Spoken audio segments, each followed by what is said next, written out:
morning lakay, magandang tanghali. Magluluto tayo ng sinigang na isda. Ito, pangunahing sahog natin. Kamatis, sili, sibuyas, bawang. O imbis na kangkong, kamote. Talbos ng kamote yan, lagay natin. Tapos ang tinuro ni Kasipag na lulutuin ko ay sinigang na tilapia. Yun daw ang gusto niya. Ito, papakita ko sa iyo yung tilapia. Dahil dadalawa kami, bumili ako ng 2 piraso. Oh. Kalahati pa lang, ang lalaki oh. Kalahati pa lang to. Ulam na namin Ayan oh, lalaki. Lulutuin ko ngayon kasi ito daw gusto niya. Sinigang daw. Maasim-asim sabi niya. Kaya lulutuin ko, sisigang ko ngayon. Papakita ko sa inyo. Ayan ang sabon, Ariel. Maglaba tayo sa linggo. Tapos ito ang magic kalan natin para makapagluto. O yan oh, nakikita nyo yan. Kalan yan, maliit. Pang camping na kalan. Yan ang paglulutuan natin. Tapos ito yung gas natin.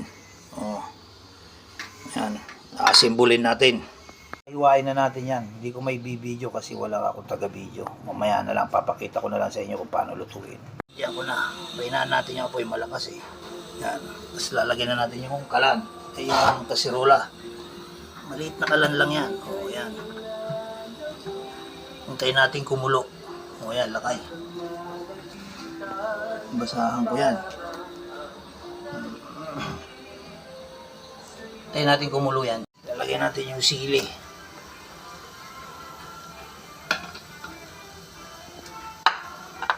Lagay na rin natin yung isda habang kumukulo. Yan. Lagay na natin. Yan. Sinigang na tilapia. Sarap yan. Yan. Ang lalaki. Yan. Takpan natin. Pakuluan natin. Yan. Ay, kumukulo na. Malapit na to.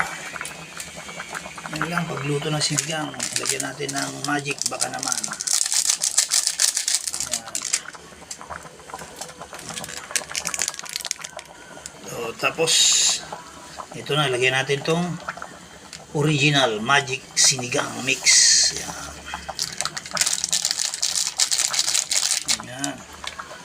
Sarap yan. Timplan natin. Taba o, magmamantika yung tilapia.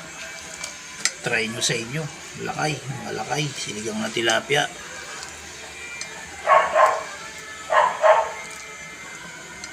Tikman natin kung anong lasa. Ayan, lakay. Lagyan na natin itong talbos ng kamote.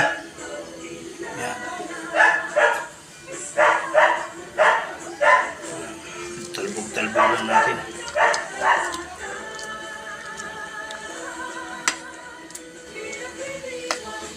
Yan, luto na yan.